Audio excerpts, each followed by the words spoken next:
አልቲሜትሊ ዜጎች ምንዳቸው ትርፋቸው የሚለካው በተሳለጠ የፍትህ ማግኘት ብቃት ነው።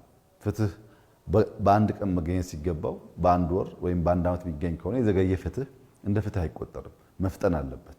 ሁለተኛ ያ የፈጠነው ፍትህ ደግሞ ሳይገዛ መሆን አለበት። በህግ ብቻ በሆነ ጥቅም በሆነ ዝምድና ሳይሆን በህግ ብቻ መሆን አለበት እና ከዚህ አንጻር የጠቅላይ ፍርድ ቤት ስራ ዛሬ ያየነው በጣም አስደማሚ ነው። አት ታይም በርካታ ችሎቶች ቨርቹዋሊ መቆጣጠር ይችላሉ።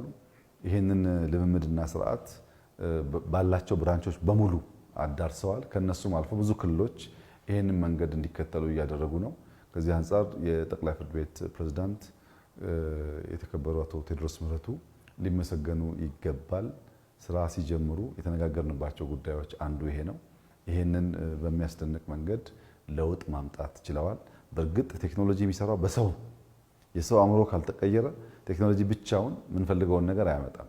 ሰው መቀየር፣ ቴክኖሎጂ መቀየር፣ የስራ አካባቢ መቀየር፣ ያ ሲደመር ደግሞ ፍትህን ማፍጠንና ማረጋገጥ ይጠይቃል። ለፍርድ ቤት በጣም ትልቅ ህንፃ ሰጥተናቸው ስራ ጀምረዋል።